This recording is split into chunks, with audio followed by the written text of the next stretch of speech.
नमस्कार, स्वागत है आपका हमारे इस यूट्यूब चैनल पर। मैं मुनमुन श्रीवास्तव आपका हार्दिक अभिनंदन करता हूं। कैसे हैं आप सभी? अपने एग्ज़ाम की तैयारियों में जुटे होंगे और हम भी आपके सवालों के साथ मौजूद हैं स्कूल ऑफ ओपन लर्निंग में। और हमारे साथ मौजूद हैं कैंपस ऑफ ओपन लर्निंग के डायरेक्टर प्रोफेसर पायल वागो, और उनसे जानेंगे कि स्टूडेंट्स की तो रातों की नींद उड़ गई है अपने एग्ज़ाम को लेकर। सोल की तैयारी कैसी है? क्या स्टूडेंट्स ठीक से एग्ज़ाम दे पाएंगे? स्वागत है मैम हमारे चैनल पर।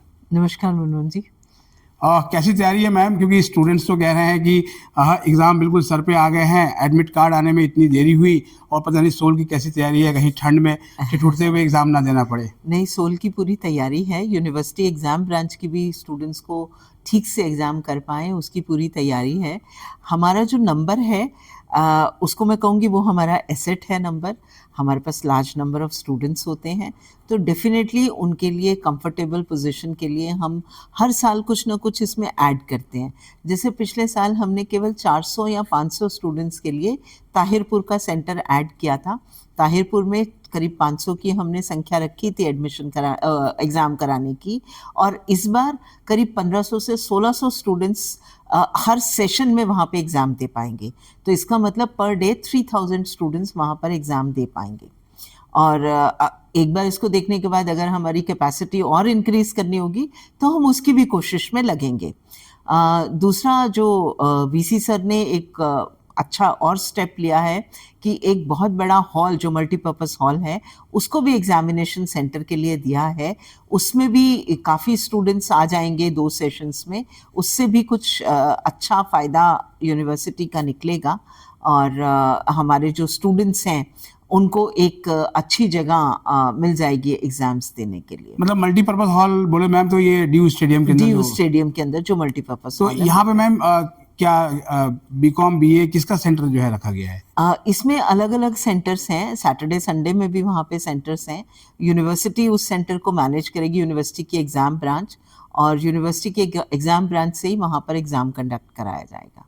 और ये मैम एक मतलब मिक्स कोर्सेज का होगा? हाँ, मिक्स्ड कोर्सेज भी रहेंगे सैटरडे संडे में। जैसे इस बार सैटरडे संडे बीए प्रोग्राम और बीकॉम ऑनर्स के एग्ज़ाम है, तो वो भी रहेंगे वहाँ पे। तो ये मैम जो है वो आपके सोल के एग्ज़ाम जो है वो शुरू हो रहे हैं 11 से? जी, 11 से शुरू। तो और इंटरनल लेवल पे कितनी तैयारी है? क्योंकि ताहिरपुर आपका बिल्कुल नया सेंटर है और शायद मुझे लगता है पिछली बार एग्ज़ाम हुआ था और मैंने उसे कवर भी किया था कि स्टूडेंट्स का तिलक लगा के स्वागत भी हुआ था। जी। तो और उसकी तैयारी पूरी है। पिछली बार हमने केवल 400-500 का ही लिया था क्योंकि उस समय वो इनॉग्रेट भी नहीं हुआ था और सेंटर भी फुली फंक्शनल नहीं था। लेकिन इस समय फुली फंक्शनल सेंटर है। और पिछली बार गर्मी में एग्ज़ाम हुआ था तो उनको एसी मिला था, लेकिन इस बार सर्दी में एग्ज़ाम है तो बहुत ज़्यादा सर्दी होगी, तो उनको हीटिंग की प्रॉब्लम भी नहीं होगी। हमारा fully air conditioned heating cooling वाला सारा सिस्टम वहाँ पे है।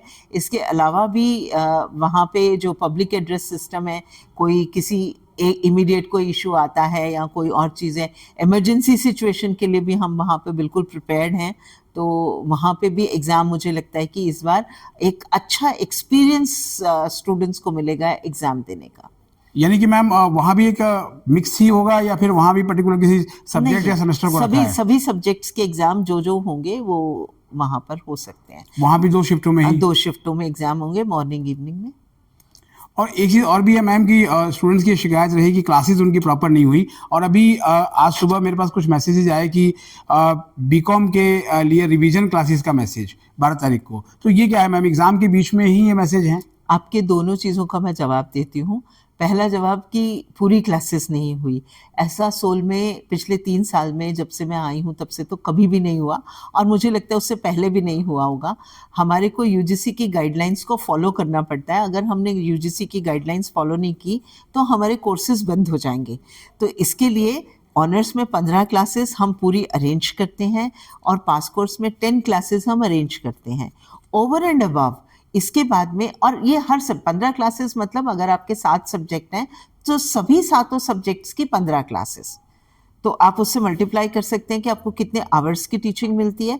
इसके अलावा ओवर एंड अबव हम इवनिंग में भी कुछ एक्स्ट्रा क्लासेस ऑनलाइन अरेंज करते हैं स्टूडेंट्स की। वो इवनिंग की क्लासेस का टाइम टेबल हमारी वेबसाइट पे होता है, आप उसमें जुड़ सकते हैं।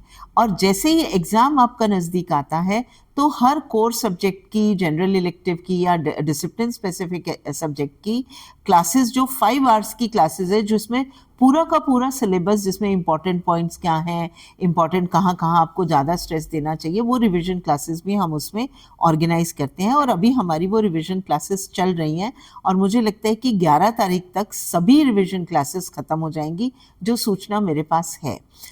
इसमें जो बीकॉम की बात आप कर रहे हैं कि उनको मैसेजेस आ रहे हैं आप रिवीजन क्लासेस ज्वाइन करें, तो रिवीजन क्लासेस ऑलरेडी चल रही हैं और 11 को लास्ट बीकॉम की भी रिवीजन क्लास होगी और उसके बीकॉम ऑनर्स की, और उसके बाद में उनके जो सैटरडे संडे को एग्जाम्स हैं वो बीकॉम ऑनर्स के एग्जाम्स शुरू होंगे। अच्छा मैम, ये 2 सेंटर्स की बात आपने की, एक तो स्पोर्ट्स कॉम्प्लेक्स में मल्टीपर्पज हॉल, दूसरा आपका ताहिरपुर, जाहिर बात है दोनों मेजर सेंटर्स हैं। इसके अलावा डीयू के कॉलेजेस में भी एग्जाम होते हैं, तो लगभग कितने सेंटर्स बनाए गए हैं मैम? सभी कॉलेजेस में एग्जाम होते हैं, लगभग सभी में हैं। जितने भी डीयू के कॉलेजेस हैं, सभी कॉलेजेस में एसएल के एग्जाम्स भी पैरेलल चलते हैं। तो ये मैम जो है वो सेंटर बनाए गए हैं, ये सारे कोएड एग्जाम होंगे या बॉयज़ का अलग और गर्ल्स का अलग होगा? कुछ में गर्ल्स के एग्जाम्स हैं और कुछ में बॉयज़ के एग्जाम्स हैं, कुछ कोएड भी हैं। जी। जैसे एमबीए के एग्जाम्स कोएड में ही होते हैं और लाइब्रेरी साइंसेस का जो है वो सेपरेटली चलता है। ऐसे बाकी के भी कुछ सेंटर्स कोएड हैं और कुछ सेंटर्स सिर्फ गर्ल्स के हैं और कुछ सिर्फ बॉयज़ के हैं। कुछ मैम पिछले साल जो है वो कुछ सेंटर्स पे थोड़ी अफरा तफरी की चीज़ें भी आई थी और तस्वीरें भी आई थी, तो इस बार मैम थोड़ा सा सेंटर्स को देखा गया है कि हाँ स्टूडेंट्स को सहूलियत हो बैठने की? नहीं, उसमें मुझे लगता है कि जो एग्ज़ाम ब्रांच के हमारे इंचार्ज हैं उन्होंने पूरा इंश्योर किया होगा, क्योंकि सेंटर्स उन्हीं की तरफ से जाते हैं, उन्हीं की तरफ से लगते हैं। उन्होंने पक्का इंश्योर किया होगा कि यहाँ पे कोई अफरा तफरी और कोई प्रॉब्लम ना हो। हाँ, एक दिन जो पहला दिन होता है बच्चों का, उसमें थोड़े से इश्यूज़ हमेशा से हो सकते हैं कि अरेंज करने में, पेपर पहुँचने में, वो कुछ चीज़ों में। फर्स्ट डे के बाद में सब कुछ ठीक से सेटल हो जाता है, स्टूडेंट्स भी उस सेंटर से एडजस्ट हो जाते हैं।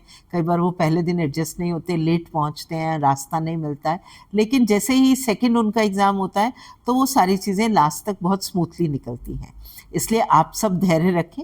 आप पहले दिन जब पहुंचेंगे, आपके टीचर्स वो सेंटर पे हों, एसवेल के सेंटर पे हों, कॉलेजेस में हों, वो सब आपका साथ देते हैं। उनकी बात धैर्य से सुने, उनकी इंस्ट्रक्शंस को फॉलो करें और आप स्मूथली अपना एग्ज़ाम दे पाएंगे। मैम सोल के स्टूडेंट्स के साथ साथ कॉलेजेस में रेगुलर के भी एग्जाम चल रहे होते हैं। कई बार सोल स्टूडेंट कहते हैं कि हमारे साथ थोड़ा दोयम दर्जे का व्यवहार होता है, तो आप सोल स्टूडेंट को क्या सलाह देंगी, कैसे जाएं एग्ज़ाम सेंटर पे और क्या करें? आप फुली प्रिपेयर्ड होके जाएं अपना एग्ज़ाम के लिए, और मेरी जो रिक्वेस्ट है, आप अपना फ़ोन और बाकी का कोई भी मटेरियल वहाँ पे साथ में ना लेके जाएं, क्योंकि दिक्कत होगी वहाँ पर। आप कहाँ रखेंगे, फिर उसके बाद कलेक्ट करने में दिक्कत होगी। तो इससे बेहतर है कि आप जितना अवॉइड कर सकते हैं कुछ चीज़ें जो कि जिन चीज़ों की गुमने की आशंका हो सकती है, आप अपने लिए थोड़े से पैसे जो कि आपको वापस जाने के लिए आवश्यकता पड़ेगी, पानी की बोतल आप लेके जाना चाहते हैं ज़रूर लेके जाएं, नहीं तो पानी की व्यवस्था हर सेंटर के ऊपर होती है। और उसके साथ साथ अपना पेन, पेंसिल, जो भी एग्ज़ाम देने के लिए आपको चीज़ों की आवश्यकता है, उसके अलावा अपना आई कार्ड और अपना कोई पहचान पत्र अपने साथ में लेके जाएं। कोई भी किसी भी तरह का पहचान पत्र, अगर आवश्यकता पड़ेगी तो पहचान पत्र से आपका आई कार्ड मैच हो जाएगा। आई कार्ड भी और साथ में एडमिट कार्ड भी मैच हो जाएगा। ध्यान से देखें अपने एडमिट कार्ड को कि किस दिन कौन सा एग्ज़ाम है, कितने समय पे है, कौन से सेंटर पे है। और जब आप ये मिनिमम चीज़ों के साथ एग्ज़ाम देने के लिए जाएंगे, आपको कोई परेशानी नहीं आएगी। जी, बहुत बहुत धन्यवाद मैम स्टूडेंट्स को इतनी जानकारी देने के लिए, और हम सभी उम्मीद करेंगे कि उनके एग्ज़ाम बहुत अच्छे हों।